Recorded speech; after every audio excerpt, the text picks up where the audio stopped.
Hey, what's going on, everybody? Rob Satch from Feedbackwrench. I'm going to show you how to convert from WordPress to Webflow and how to make sure if you're moving from WordPress to Webflow, how do you actually do it, which I have another video that walks you through how to use the WPX or export.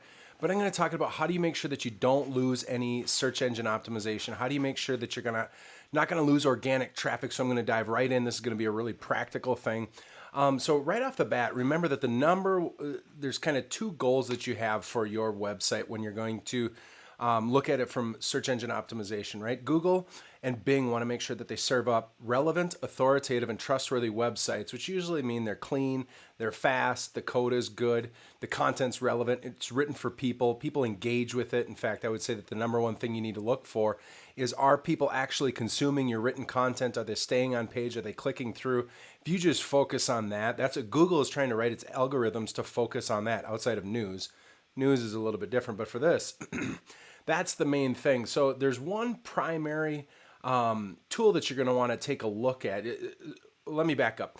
You're going to want to make sure that your site has a good ontology to it, right? So you have kind of a structure where you have home, services, and then 3 or 4 services. You have an about page. Maybe you have our work or a portfolio and a set of portfolios. Maybe you have some category pages. Now, what you want to pay attention to is which one of those are going to get crawled by Google and Bing. And remember that when you're doing search engine optimization, you need to be looking into 2 primary tools. So the tools that we're looking at right now are the Google Search Console, and then if you search Bing Search Console, okay? What these are the two tools that are out there that you submit to Google and Bing, your website, you give it a sitemap, and then it's going to give you the information about what's actually happening to that website. So I'm going to show you an example site that we're moving from WordPress over into Webflow, and there's a number of reasons why. So this is a California marijuana delivery company called Cali Express, great client of mine, and what I've got here is we have submitted, a long time ago, we submitted this site to the Google Search Console, and we did so with Bing. Now I'm just going to focus on the Google Search Console. Here's the goal when you're transitioning. Here's the bottom line. You have to identify everything that's actually getting ranked and served up in a search engine result page on Google, and you want to make sure that on the new site that slug or the URL, so rob.com/slug, that actually redirects to the new content. So any content that's currently ranking, you want to make sure that it ranks and clicks through on the new site. Now, I'd add that there's definitely, I've seen cases where sometimes when you're launching new websites, or if you're converting a site and you have what's called zombie content, the guy from Backlinko, I would recommend reading everything, talks about this zombie content. So Backlinko, great agency, great thought leader. This guy has some of the best content out there about search engine optimization. I would read what he says, and basically what Brian Dean talks about is that you should get rid of content that isn't ranking. So I'm going to show you how to do this. Basically what you'll do is make sure that your site has been crawled by Google. Now, so if I was converting and I didn't have this information, I was converting from one site with existing blog posts and different categories, different pieces of content, I would never pull that over until I had this information to understand what's going on. So when you get in here, what you'll do is you go to the Performance tab, right? Now this is assuming, real quick to remember, you'd be adding a property. And the property is when you add a property, you can have, there's 3 different types. You have a domain property, which is basically like all of either www or non-www. And then you have the HTTPS or HTTPS. So secured, non-secured, www, non-secured. This domain version of it will kind of render it out and give you the full thing. Otherwise, you would add each individual. I usually do this. I'll make sure that whatever my website is using, whether it's www or non, I paste that in there. You have to verify it. I'm not going to go over that here, but the idea is we've already done that. We know what's going on. We understand what's happening, right? So what I'd really like to do is say, okay, in the last month, what is happening? What are we ranking for? And so if I search for last month web types, you've got your total clicks in blue, total impressions here, the click-through rate, the average position of every query and every page, okay? So when you're on the query part here, this is showing you every single search query, and you can go on and on and on about this, about what you're actually ranking for. And then on top, you'll be able to go to the pages and you'll see which pages are ranking. So here we've got the home page, and we've done a lot of work to find out we had category pages, product pages, blog posts, that some of them were getting tons of traffic. Some of them are getting a lot of traffic that's driving really good business.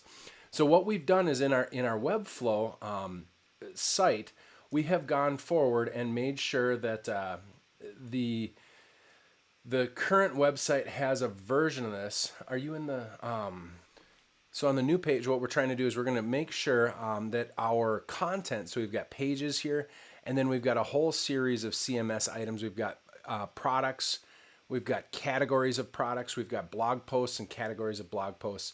And essentially what I'm going to do is I'm going to make a call. I'd like all of these pages to be represented on the new website. And the way you think about this is, what is the primary query about? Because what we're going to do here is we're going to redirect. We're going to use a redirect within Webflow to say, to make sure that there's a match between. So to summarize it all, basically what we want to do here is we want to come in to the performance, and then what we'd like to do is you can, up here in the upper right hand corner, you can export the entire setup of what's been happening in the Google Search Console. You'd want to do this for Bing as well. What I've found is that Bing and Google are gonna match unless you're, for some reason, getting a runaway success on the other platform. But on the bottom page in this Excel spreadsheet, you go to Pages, and here what we've got is all of the slugs of the content that's actually ranking. So if you look here, we've got a whole bunch of content. You know, we have clicks, we have impressions. I would say that my most critical thing that I would want to do is make darn sure that anything that's getting lots of impressions, but primarily clicks, is going to be represented on the new site. So again, what you want to do is make sure that you match up your slug URL, because here's what's going to happen is when you get into Google, remember you've got site, colon, and then if you were to paste the URL here, I'm going to just get rid of this. It'll show us everything that's in here. So you've got your meta title, meta description on the website. And remember that if you convert the site and you don't do that, you'll click here and that page will actually go away. And that's a bad thing. And part of why we're moving is because this site is really slow. There's a number of different reasons. So the idea here is that we need to make sure that that slug or that redirect doesn't get broken. So real quick, if you are jumping into WordPress, there's this WPX or export to XML. It's WP all export with this little logo. That's my favorite one. I'd recommend taking a look at their premium product if you have, orders or categories of product categories in WooCommerce that you're going to export. If you're doing any of that, you're going to need their premium setup. But basically what you do is you go in, you say, I'm going to export the posts, and then you will customize the export. Make sure that you get the slug, make sure you get the images, the content and everything, export it into a CSV. You go in and import it here. But here's kind of the hard part is you're going to come into the project settings within Webflow. And here's where if you go to hosting down here, you're going to frame up and make sure that you've got all of the old path, which would be represented as whatever you have here. So the old path is this guy without the .com. So the old path is /product-category /by pre-roll. What I'd want to make sure is that if the URL and slug structure is not going to be the same on the new website, I need to make sure it's the same. So the idea is anything that's getting served up in Google needs to be represented on the new site, in particular to that slug. If it's not, you can do what's called a redirect. So you'll come in here and say, okay, this old page, this /product-category /by pre-roll, I want that to get redirected to, if I just did this, it would be the home page. Now that would just go to the home page, and you can do that.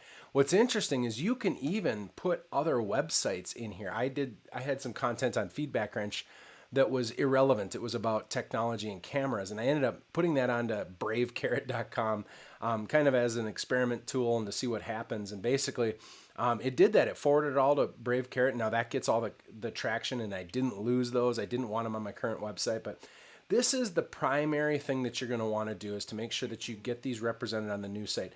The second thing that it's drastically critical, is to make sure that the entire site within Webflow has a meta title, a meta description, a the OG image, OG title. Make sure that you have the meta information, which again, that would be what's inside of Google when you're on Google and you're looking, meta title, meta description. And just a quick reminder, so this is easy to miss. Make sure that particularly important content has this. Don't miss it, but pay close attention to that. So when you get into the designer, sometime here it will load. You hit the gear on the page, and then you'll be able to put in the meta title and meta description. So make sure you do that. Mine's not going to go here. It's just going to be a pain. Here we go. So quick reminder, you go to the page here, you hit the gear, and what you do is you make darn sure you've got a meta title and meta description in there. Make sure that you go in and paste the URL to an image so that, and then mark these same as SEO title. And then the other thing you want to do is make sure that you haven't turned off and said exclude this page from site search results. Essentially what you need to do is make sure that it's going to get crawled. So that's another thing. So make sure that the redirects are there. Make sure that anything that was crawled and getting traffic has traffic on the new one. You could put it to a different page, but think of the query. If you want to keep that traffic, you have to think of the query. Make sure that you've got the meta title, meta description up.